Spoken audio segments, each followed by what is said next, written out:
बच्चों इसमें रसायन विज्ञान लेंगे। रसायन विज्ञान रासायनिक बलगति का चैप्टर चल रहा था, जिसमें 5वां वीडियो है। इसमें देखना है वेग स्थिरांक का ताप गुणांक। वेग स्थिरांक का ताप गुणांक, temperature coefficient of rate constant. इसमें क्या होता है कि 10 डिग्री सेंटीग्रेड के ताप गुणांकों का अंतर, 10 डिग्री सेंटीग्रेड का मतलब दो रासायनिक अभिक्रियाएं हो, दोनों रासायनिक अभिक्रियाओं को रासायनिक अभिक्रिया पूर्ण कराई गई हो, उस अवस्था में उसमें वेग स्थिरांक ज्ञात किया गया हो। लेकिन रासायनिक अभिक्रियाएं जो पूर्ण हुई हो 10 डिग्री सेंटीग्रेड के अंतर पे हो। मुख्यतः इसमें 25 डिग्री सेंटीग्रेड और 35 डिग्री सेंटीग्रेड हो सामान्यतः, इसके अलावा भी हो सकता है, लेकिन 10 डिग्री सेंटीग्रेड का अंतर हो, तो उस अवस्था में ताप वेग स्थिरांक में क्या अनुपात आता है, उसी का संबंध यहाँ पे देखा जाएगा। मतलब दो रासायनिक अभिक्रिया हो, दोनों रासायनिक अभिक्रियाओं में तापों का जो अंतर हो वह 10 डिग्री सेंटीग्रेड ताप पर कराई गई हो, तो उस अवस्था में उनका जो वेग स्थिरांक हो 10 डिग्री सेंटीग्रेड का अंतर बताएगा। उस अवस्था में उनके अनुपात में जो संबंध बताएगा वही यहाँ पे कहा जाएगा वेग स्थिरांक का ताप गुणांक। इसमें देखो वेग स्थिरांक का ताप गुणांक 10 डिग्री सेंटीग्रेड के अंतर पर दो भिन्न तापों पर, मुख्यतः 35 डिग्री सेंटीग्रेड और 25 डिग्री सेंटीग्रेड पर वेग स्थिरांकों के अनुपात के बराबर होता है। तो इसमें वेग स्थिरांक का अनुपात मान लो T पहला रासायनिक अभिक्रिया है, T पहला T0 हो गया, या T पर कराया जा रहा है दूसरा T और उसमें 10 डिग्री सेंटीग्रेड बढ़ा दिया जा रहा है। जैसे मान लो 25 डिग्री सेंटीग्रेड ये अगर मानोगे तो ये 10 डिग्री सेंटीग्रेड प्लस कर दोगे तो ये 35 हो जाएगा। तो 35 डिग्री सेंटीग्रेड ताप या T प्लस 10 डिग्री सेंटीग्रेड पर वेग स्थिरांक का मान बटे T डिग्री सेंटीग्रेड पर वेग स्थिरांक का मान जो होगा वही होगा वेग स्थिरांक का ताप गुणांक। अब इसमें या उसको दूसरी भाषा में लिख सकते हो के क्या हो गया, के जो हो गया वेग स्थिरांक है और यह भी के वेग स्थिरांक है, और ये T जो है वो तापमान को व्यक्त कर रहा है। मतलब ये जो है इतना आपका तापमान बता रहा है और ये जो है आपका वेग स्थिरांक बता रहा है। तो अब इस अवस्था में या तो इसको कैसे कर सकते हो कि 35 डिग्री सेंटीग्रेड बटे के 25 डिग्री सेंटीग्रेड। अब 25-35 भी हो सकता है, बदल भी सकता है। यहाँ पे जैसे दिखाया गया 35-25, लेकिन अगर कोई दूसरी अभिक्रिया हो तो 25 डिग्री मतलब 10 डिग्री सेंटीग्रेड का केवल अंतर हो। मतलब सामान्यतः ये होता है, लेकिन ये भी हो सकता है कि इन तापमानों के अलावा भी हो सकता है। तो ये हो गया वेग स्थिरांक 25 डिग्री सेंटीग्रेड ताप पर ऐसे दिखाया जा सकता है, और ये 25 डिग्री सेंटीग्रेड ताप पर इनका जो अंतर आता है 2 और 3 के मध्य आता है। अंतर है अनुपात जो आता है, मतलब दो रासायनिक अभिक्रियाएं हैं जो 10 डिग्री सेंटीग्रेड ताप के अंतर पर प्रक्रिया कराई गई हो और कराने के बाद जो उनका वेग स्थिरांकों का अनुपात निकाला गया हो, निकालने के बाद उसमें जो अनुपात आएगा वह 2 या 3 आता है, या 2 और 3 के बीच में आता है। यही है इसमें वेग स्थिरांक का ताप गुणांक। इसमें वेग स्थिरांक का ताप गुणांक सामान्यतः 2 और 3 के मध्य आता है। जो आप लोग यहाँ पे देखे 2 या 3 आएगा, या 2 और 3 के मध्य हमेशा यही आएगा।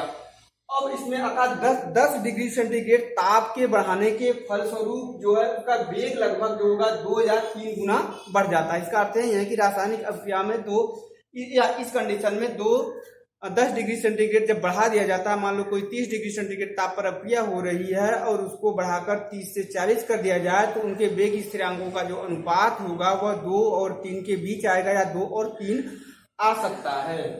तो इसमें वेग लगभग 2 या 3 गुना बढ़ जाता है। अब देखिए वेग स्थिरांक तथा ताप में गणितीय संबंध।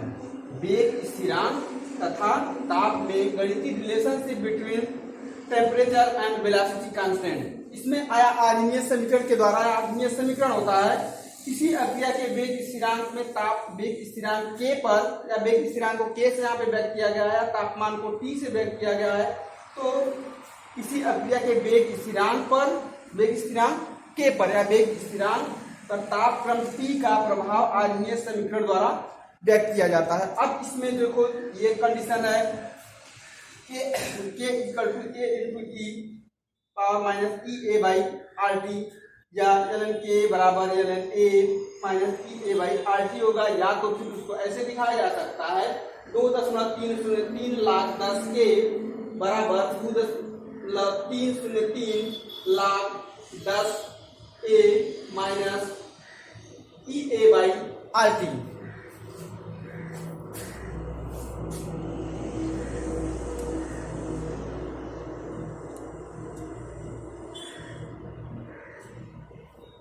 TA बाई RT हो गया, या इसको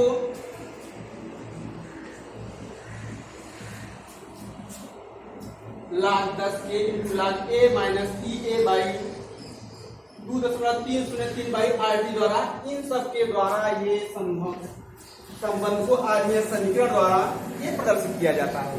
अब इसमें जो K होता है वो वेग स्थिरांक है,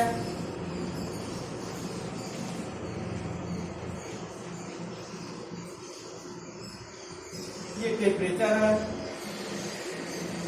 और ये एक्टिवेशन एनर्जी।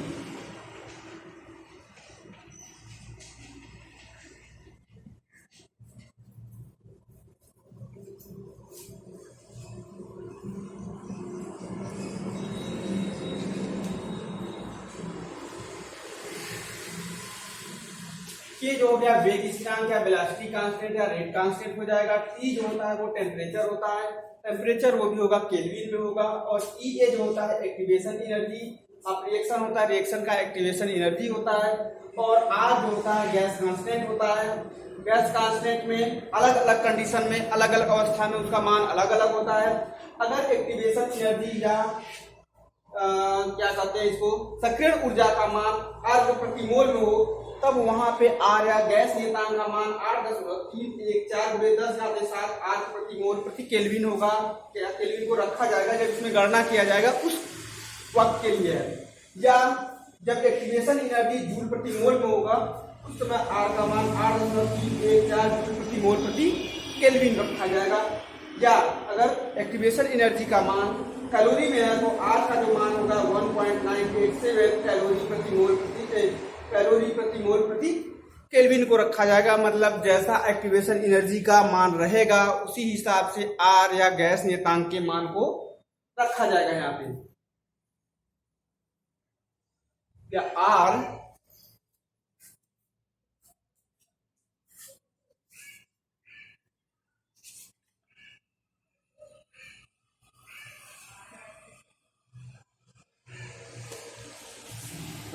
इसमें मतलब R का जो मान होगा या गैस नियतांक का जो मान होगा वो निर्भर करेगा आपका एक्टिवेशन एनर्जी के ऊपर। क्या हो